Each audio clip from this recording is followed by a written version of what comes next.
সালাম আলাইকুম প্রিয় শ্রোতাবিন্দু, ফলোয়ার বিন্দু যারা আছেন। সমাজ এবং সমাজের কিছু অবক্ষয় যেভাবে শুরু হয়েছে, কিভাবে আপনি ঠিক করবেন? ছোট একটা মেয়ে 9 বছর দোকানে যাচ্ছে, সেখানে নিরাপদ না। বাসায় রেখে কোথাও যাবেন, নিরাপদ না। এই নিরাপত্তা কে দিবে, কিভাবে দিবে? বাচ্চাটি যখন মারা যাবে, যাকে হত্যা করা হয়, তারপর অনেক গ্রুপ, অনেক এলাকার মানুষ, অনেক সংস্থা, ইভেন কি প্রধানমন্ত্রী সহ সেখানে হাজির হয়। তারপরে কি হয়, 2, 4, 5 মাস পরে আসতে ওইটা ধামাচাপা করে যার খবর থাকে না। কেন এরকম হয়? সর্বপ্রথম এলাকার ভিতরে কিছু বকাটে ছেলে থাকে, যারা দেখবেন কোচিংয়ের সামনে, স্কুলের সামনে আড্ডা মারে। সর্বপ্রথম এই আড্ডাগুলো বন্ধ করতে হবে।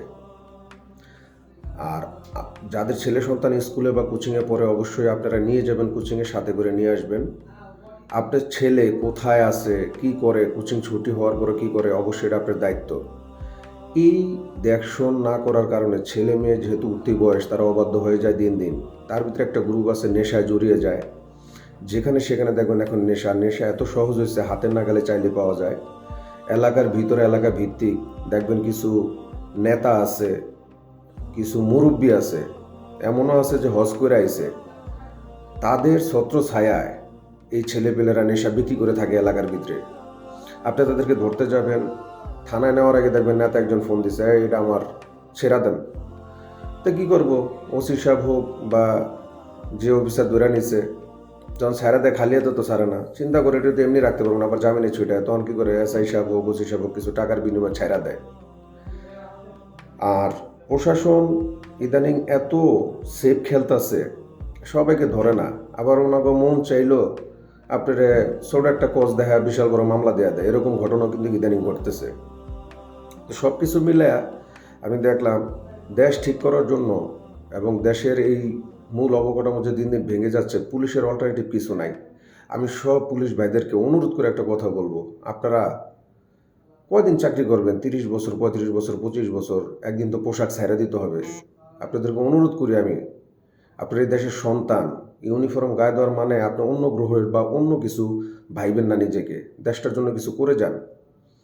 আপনার পর আরেকটা জেনারেশন হবে, দেশটার জন্য আল্লাহর রাস্তায় কিছু করে যান। আপনারা প্রশাসন যদি ঠিক হয়ে যান, দেশ ঠিক হতে 24 ঘন্টা লাগে না। তবে হ্যাঁ, আপনাদের মনে একটা দুঃখ আছে, আমি জানি, যে 5ই আগস্টের পরে আপনাদেরকে যেভাবে নির্বিচারে হত্যা করা হয়েছে বা আপনাদের উপরে জুলুম করা হয়েছে, এই জন্য আমরা সবাই দুঃখিত। তো এটাও আপনাদের গাফিলতি আছে, কারণ আপনারা বিচার চান না বা বিচার করতে পারেন না। এটা কিসের জন্য হয় না আমি জানি না। তো আপনারা দেশের জন্য লড়েন এবং দেশের জন্যই আপনারা মরেন। আপনাদের ব্যক্তিগত কোনো কিছু নেই। 2-1টা ঘটনা বিচ্ছিন্ন হয়ে যায়, অনেকে টাকা কন্ডা করে ভালো মানুষ নিয়ে জেলখানায় বরাতে হয়। যেমন র্যাবের একটা ঘটনা নারায়ণগঞ্জে ঘটছে, ব্যক্তিগত লোভ লালসার কারণে কিছু মানুষকে হত্যা করা হয়েছে। এই ঘটনাগুলোর বিচার আজও হয়েছে কিনা আমি জানি না। রামিসা হত্যার বিচার হবে কিনা জানি না। এরকম অনেক ঘটনা আছে। সব শেষে, দিন শেষে ওই বিচারক মানুষ, যে বাদী সেও মানুষ, যে কেসের আয়ু সেও মানুষ, যে মুভ করে করে সেও মানুষ, সবাই মানুষ। এই মানুষের ভিতরে যদি ভেজাল ঢুকা যায়, বিচার কখনোই হবে না। যে অপরাধ করে সেও মানুষ, যাকে হত্যা করে সেও মানুষ। তবে এই জন্য আল্লাপাক বলছে মানুষের কঠিন হিসাব হবে, কঠিন বিচার হবে। কেন জানেন? আপনার তো ক্ষমতা ছিল, আপনার ক্ষমতার অপব্যয় করছেন। আর এলাকা ভিত্তিক, এলাকার মোড়ল মুরব্বী যারা আছেন, আপনারা একটু ভালো হন। আপনাদের ওই মিটিং মিছিলে মানুষ যোগান দেওয়ার জন্য কিছু নেশাখোর, কিছু বখাটে ছেলে, এদেরকে আপনারা পুঁজি হিসাবে রাখেন।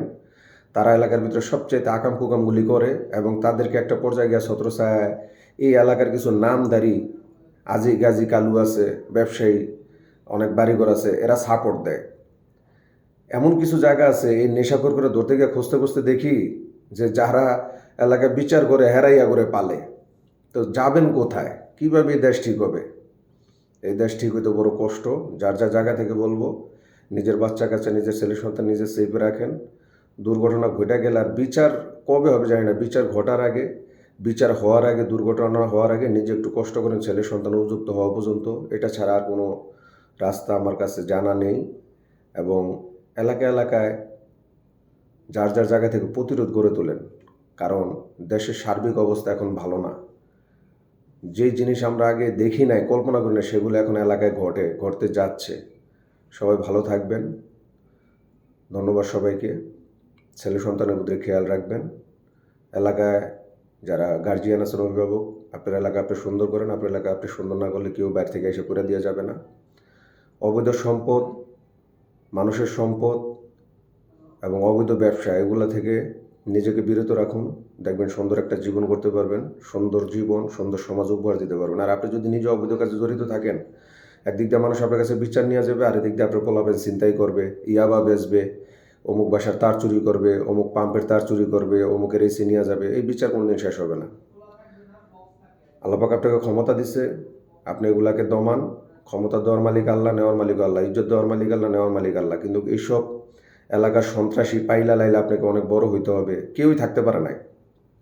আমার চোখে দেখা অনেক বড় বড় নেতা ছিল, খুব পাওয়ার ছিল, যার মানুষ মানে নাম শুনলে ডরের ঠেলা মানে গড়েতে পেরে। তো আজকে নাই, একদম নাই, মানে নাই, বংশ উদ্ধা নাই।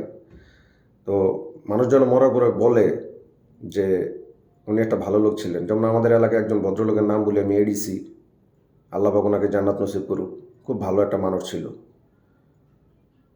তো এরকম মানুষ হওয়ার তৌফিক আল্লাহ পাক আমাদেরকে দান করুক। আর নেক সন্তান হিসেবে সব সন্তানকে আল্লাহ পাক কবুল করুক। ভালো থাকবেন সবাই। আসসালামু আলাইকুম রহমতুল্লাহ বরকাতুহ।